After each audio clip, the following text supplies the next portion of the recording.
This video is for educational use only. Our group is allowing our instructor, Mr. Roldan Ardines, to use this as an educational material. I'm the cadet June Igwendi Rondina, and my given topic is to explain the role of international financial institutions in the creation of a global economy. So, the international finance institutions, or in short, FIS, play a significant role in supporting the private sector in developing countries by by encouraging encouraging their initiatives and to help developing countries to achieve their sustainable growth. And also the international financial bodies have to play the role of changing market positions. So the changing market position is to the traditional objectives of some of these institutions, such as the World Bank and the IMF, entail elevation of poverty in developing countries, and also to enhancing measures that promote economic growth and protection of the environment.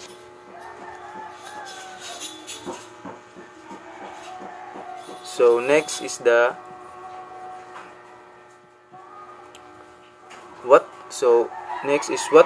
what is the role of financial institutions in the growth of economy? So in many parts of the world, international financial institution, or IFIS, play a major role in the social and economic development programs of nations which developing or transitional economies. So this role includes advising on development projects, funding them, and assisting in their implementation. So by enabling risk diversification across firms and industries.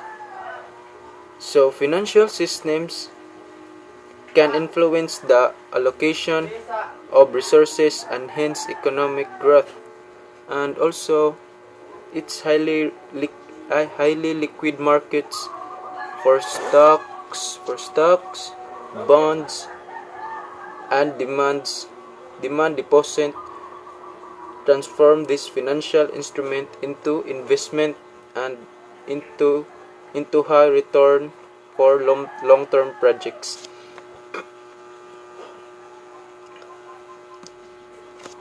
Next is what is the rule, or what is the main role of financial institutions?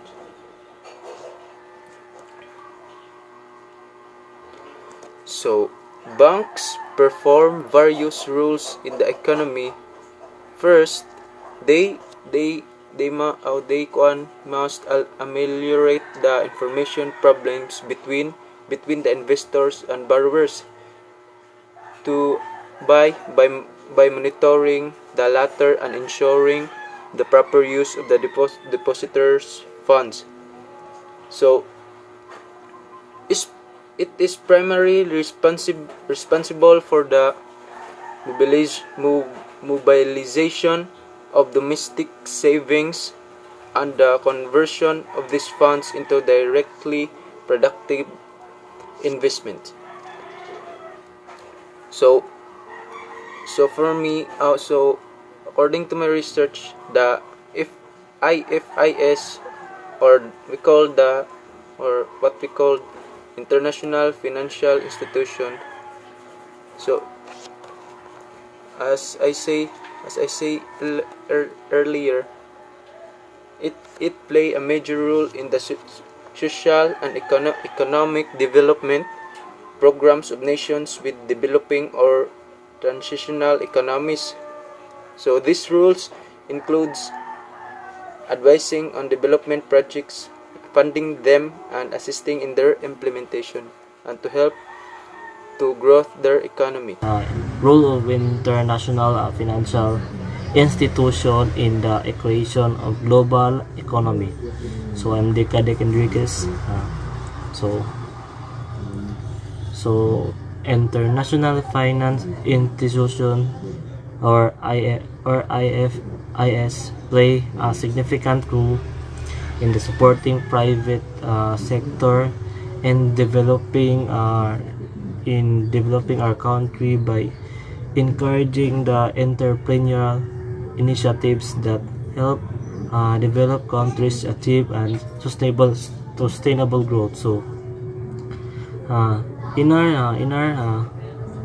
so international finance also any supporting private sectors are develop every country. So initiative for help every country to develop their investments or to achieve their sustainable growth and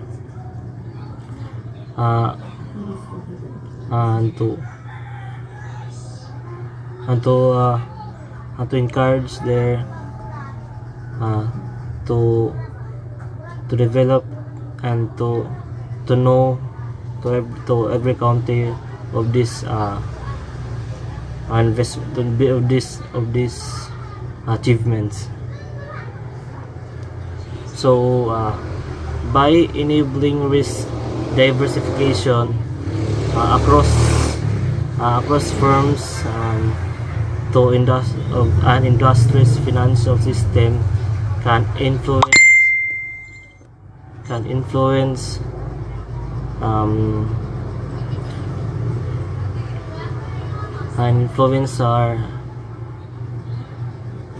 the allocation of our sources and hence on economic growth. So in our diversification firms, in our industries, many of our system can influence the financial sources. So highly liquid for stocks.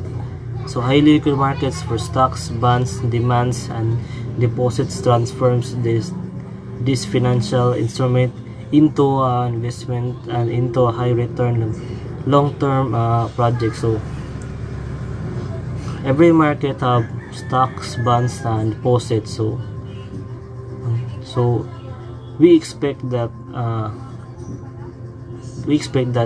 they invest that. So we know that every people that invest is high return and long term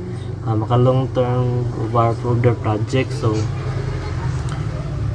worth it for their investment. So the banking and finance sectors and critical functions in the Philippines economy, as it primarily responsibility for the mobilization of domestic saving and conservation of these funds into directly productive investment. So finance or performance of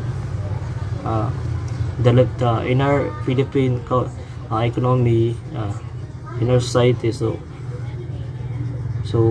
every people product and invest of their stocks or bonds. So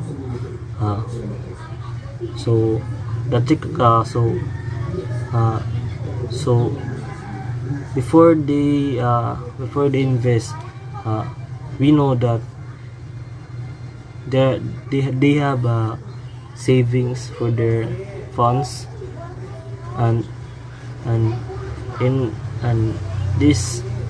these investments helps them to prove their to prove their uh,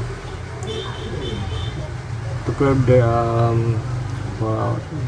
to prove their products to know to every country of what they have to invest. So thank you for Topic is narrate a short history of global market integration in the 28th century. A short history of global economic integration. As I just noted, the economic integration of widely separated regions is hardly a new phenomenon. 2,000 years ago, the Romans unified their far-flung empire through an extensive transportation network and a common language, legal system, and currency. One historian recently observed that a citizen of the empire traveling from the British to the Europe rates in the mid-2nd century CE would have found in virtually every town along the journey foods, goods, landscapes, buildings, institutions, laws, entertainment, and sacred elements not dissimilar to those in his own community. This unification promoted trade and economic development.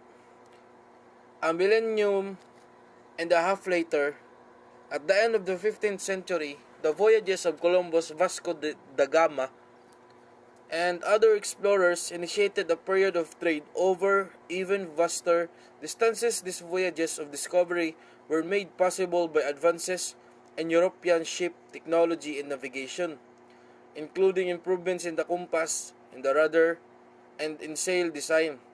The sea lanes opened by these voyages facilitated a thriving intercontinental trade, although the high cost of and the risk associated with long voyages tended to limit trade to a relatively small set of commodities of high value relative to their weight and bulk, such as sugar, tobacco, spices, tea, silk, and precious metals. Much of this trade ultimately came under the control of the trading companies created by and English Dutch. These states sanctioned monopolies enjoyed and aggressively protected higher markups and profit, influenced by the prevailing mercantilist view of trade as a zero-sum game. European nation-states competed to dominate lucrative markets, a competition that sometimes spilled over into military conflict. Global economic integration took another major leap forward during the period between the end of Napoleonic Wars in 1815 and the beginning of World War I. International trade again expanded significantly, as did cross-border flows of financial capital and labor. Once again, technologies played an important role facilitating integration. Transport costs. Steam and the sail railroads replaced the barge and ambitious public works project. The opening of Suez Canal significantly reduced travel times between Europe and Asia. What is market integration? According to Malcolm Tatum 2020, market integration that is used to identify a phenomenon in which market goods and services that are somehow related to one another being to experience similar patterns of increases or decreases in terms of prices of those products. Agricultural revolution. An important factor of the agricultural revolution was invention of new tools and advancement of old ones, including the plow, seed, drill, and threshing machine to improve the efficiency of our agriculture operations. People learned how to domesticate plants and animals. The new agricultural economy, farming helped society surplus. This led to major development like permanent of settlement, trade networks, and popular growth.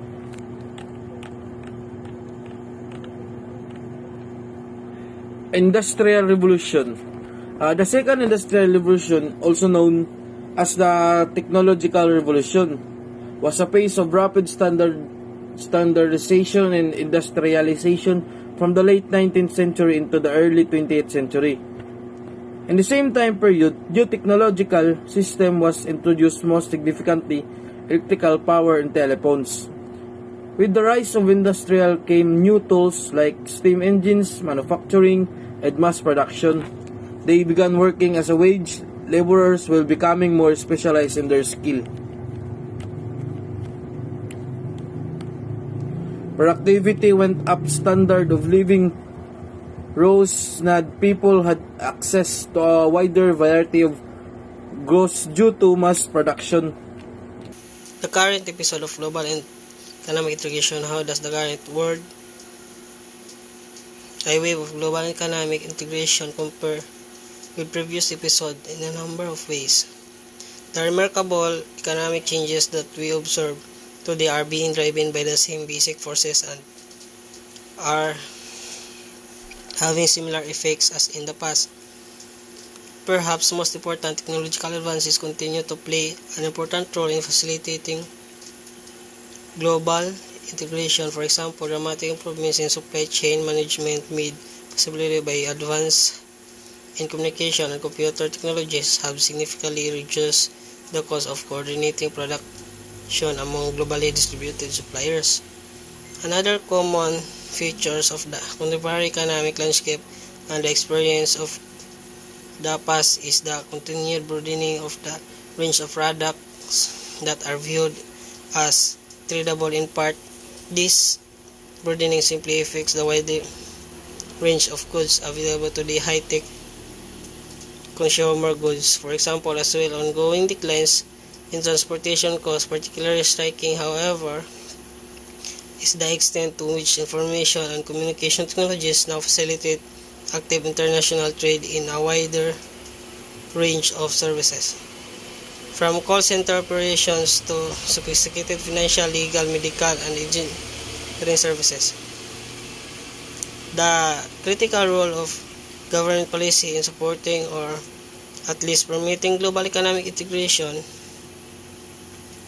is a third similarity between the past and the present. Progress in trade liberalization has continued in recent decades through not always as a steady pace.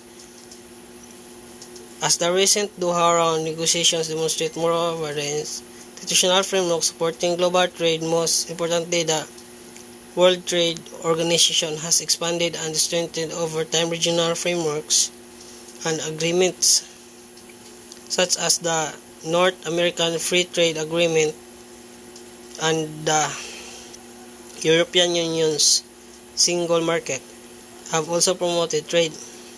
Government restriction on international capital flows have generally declined, and the soft infrastructure supporting those flows, for example, legal frameworks and accounting rules, have improved, in part through international cooperation. In yet another parallel with the past, however, social and political opposition to rapid economic integration has also emerged. As in the past, much of this opposition is driven by the distributional impact of changes in the pattern of production, but other concerns have been expressed as well, for example, about the effects of global economic integration on the environment or on the poorest countries. What then is the new about the current episode? Each observer will have his or her own perspective, but to me, for difference between the current wave of global economic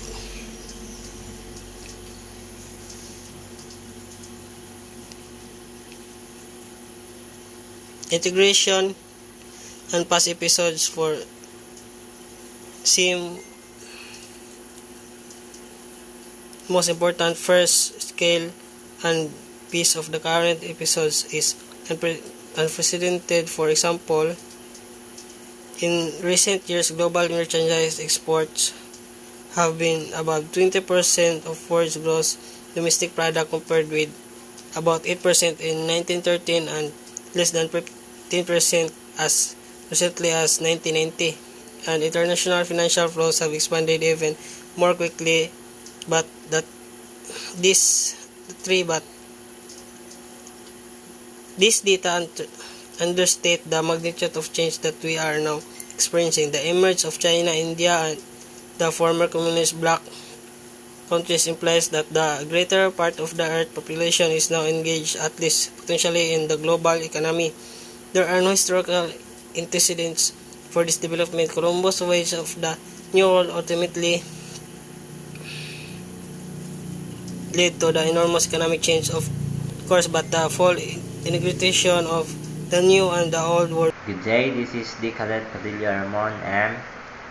To continue our topics, to identify the attributes of global corporations. Global corporation, in contrast, often faces a trade-off between seeking competitive advantage through the lower production costs that global economies of scale allow, and seeking competitive advantage by tailoring the products to specific national markets, foregoing economies of scale but providing a product more tailored to local taste.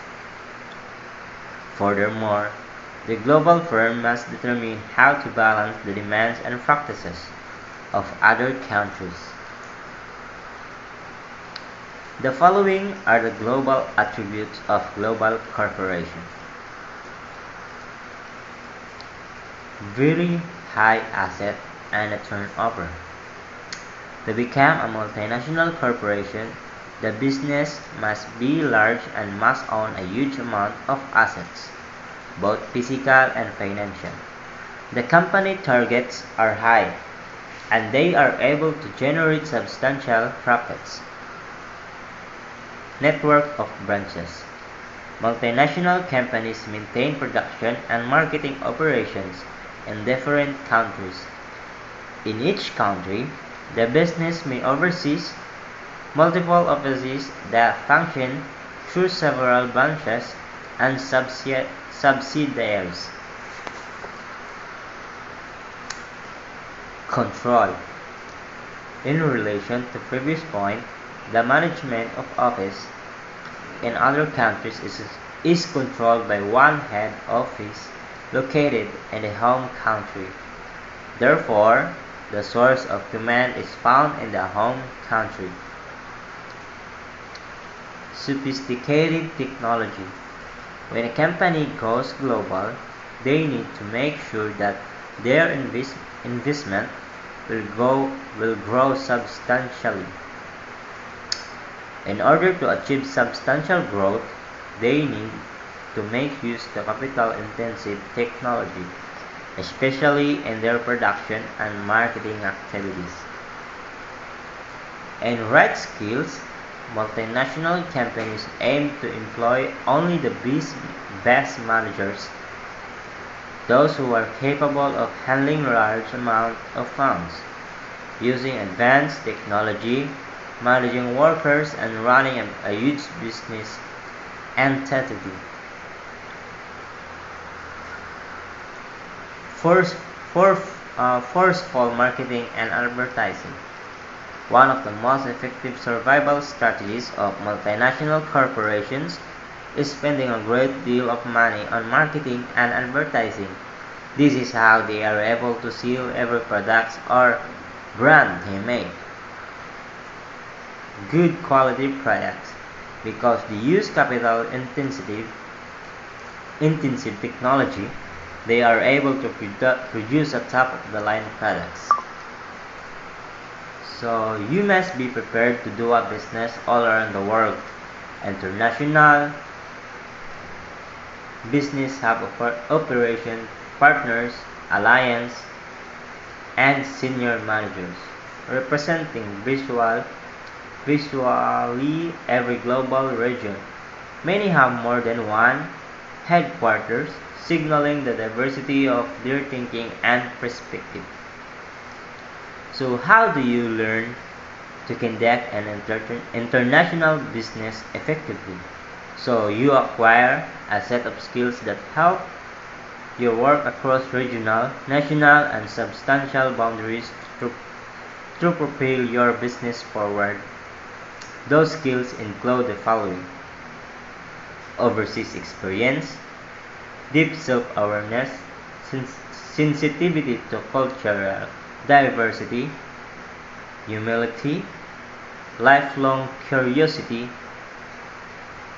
cautious honesty, global strategic thinking,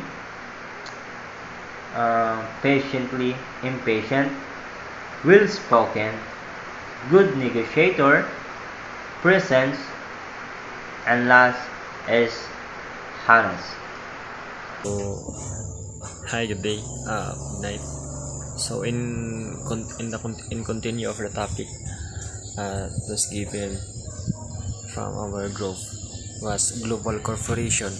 So I am Decadent de la Fola. So I will explaining about global corporation. Global corporation. Global corporation are typically large multinational companies that have a great amount of control over the world. So this organization have the ability to make decisions about what happens in our society and economy.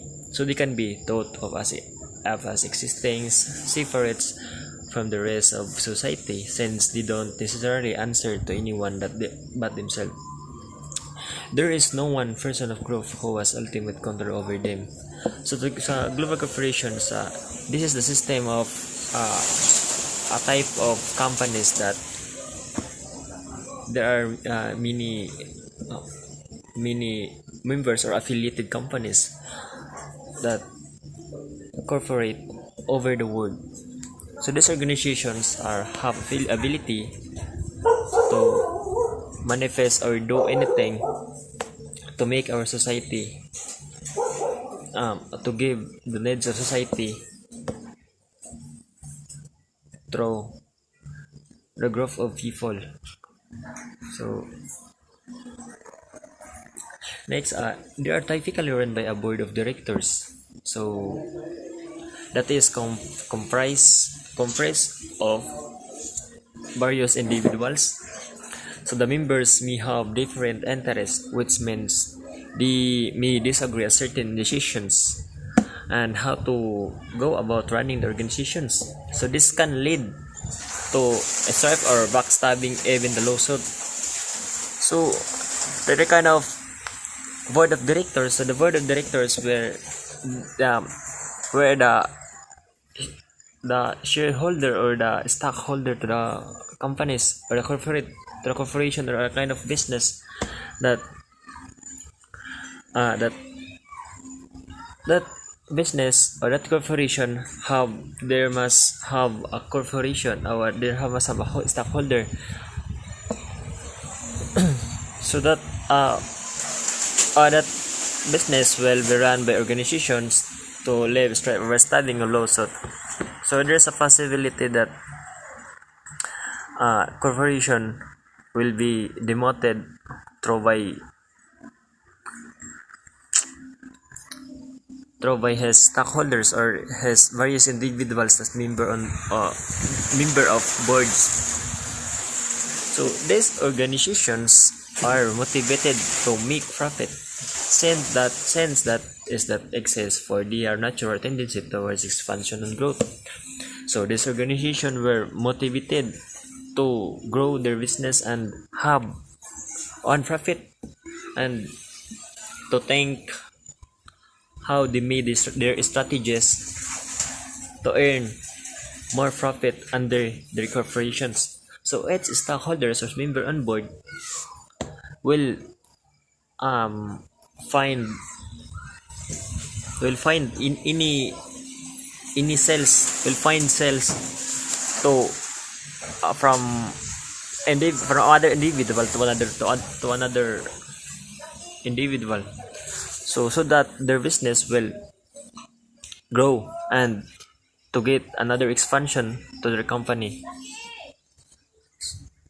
So it may be argued that these entities have become too large and powerful This is because they are control of so much havoc or the rate of family. They have the ability to bankrupt or destroy always anyone who stand on their way. So, according to this paragraph, the global corporation or the stockholders on the corporation, they know their ability, how their business grow, and how their business bankrupt, or how their business destroy for the past few years or in the another days. So it depends on their way, or if how their business of how that stockholder will deliver to their business. So the global corporations are typically large and multinational companies that has great amount of control over the world. So these organizations have the ability to make decisions about the happiness in society and economy.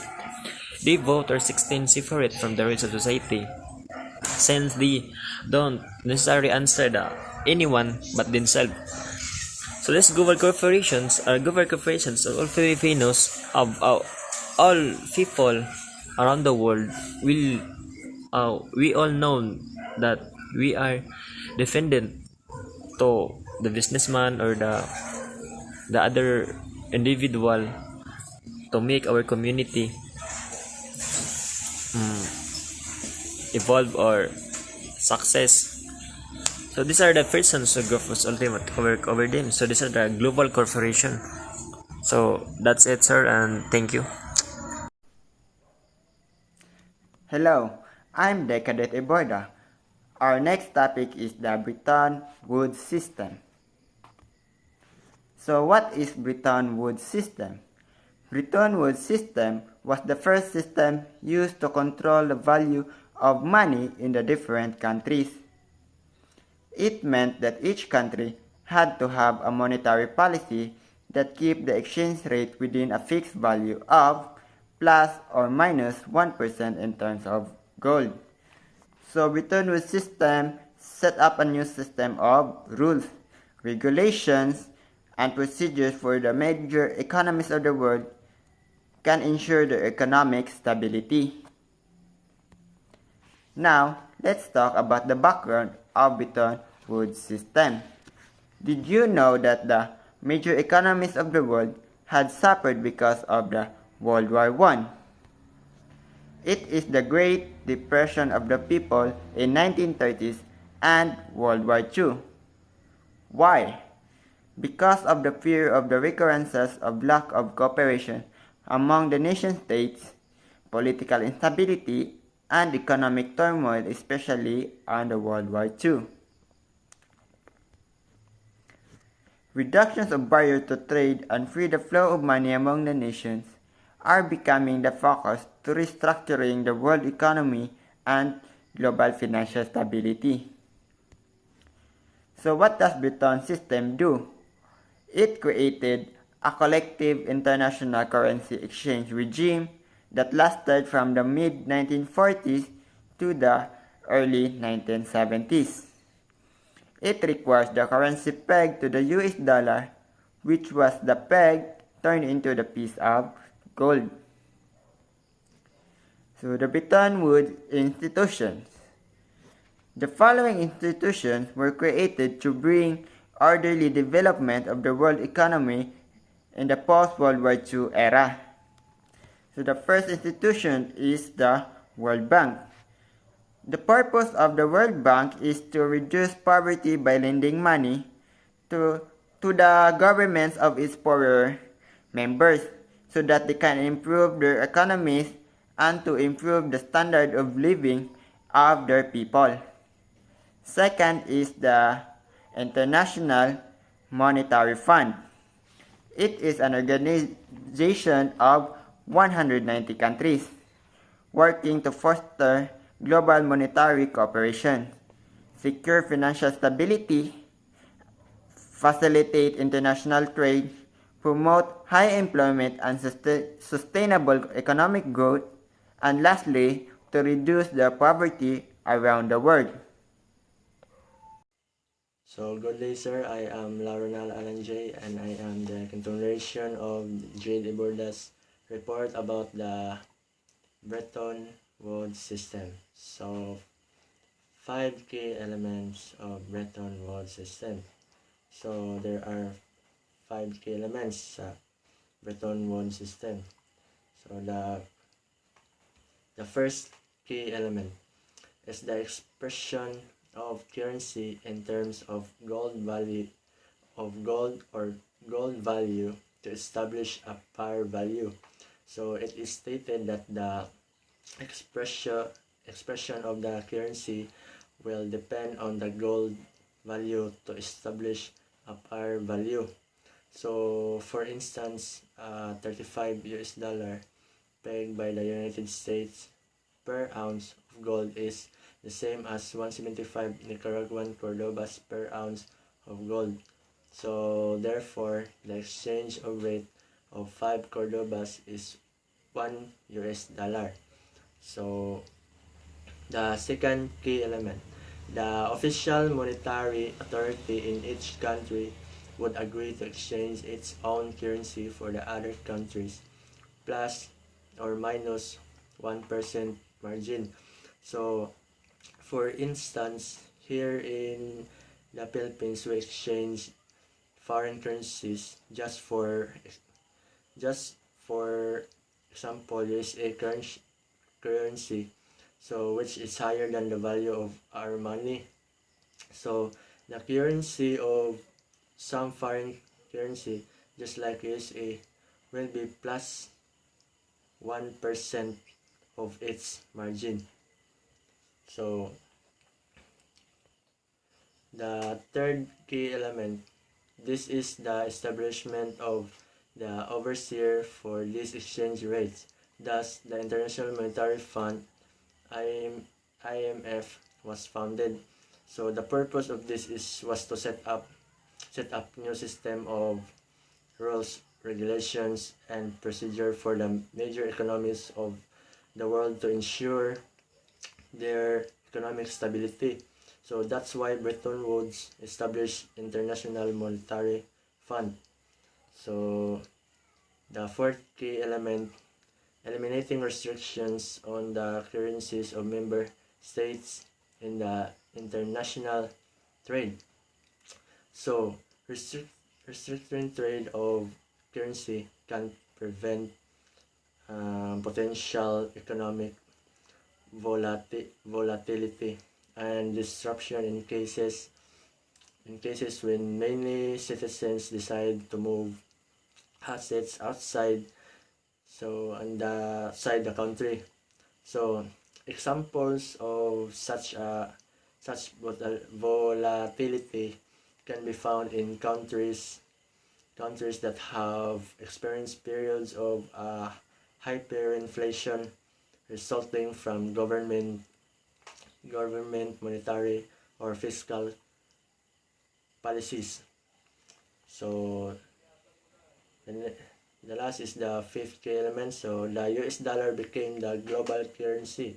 So it means that the US dollar would be the global currency, which it is one that is accepted for trade throughout the world. So and it is became the official reverse currency of the world in 1944. So which also decided by a delegation from 44 allied countries called the Bretton Woods Agreement. So why is it called the Bretton Woods system? So established in 1944 and named after the New Hampshire town where the agreements were drawn up, the Bretton Woods system created an international basis for exchanging one currency to one another. So what is the Bretton Woods Agreement? So the Bretton Woods Agreement was reached in 1944 summit held in New Hampshire, the USA on a site by the same name. The agreement was reached by 730 delegates, then who were the representatives of the 44 allied nations that attended the summit. The delegates within the agreement used the gold standard to create a fixed currency exchange rate. So summary. The Bretton Woods Agreement established a system through which a fixed currency exchange rate could be created using gold as the universal standard. So the agreement involved representatives from 44 nations and created the International Monetary Fund, or IMF, and the World Bank. So the fixed currency exchange rate system eventually failed. However, it is provide much needed stability at the time of its creation. So that's all our report of Group 4. So thank you very much for listening.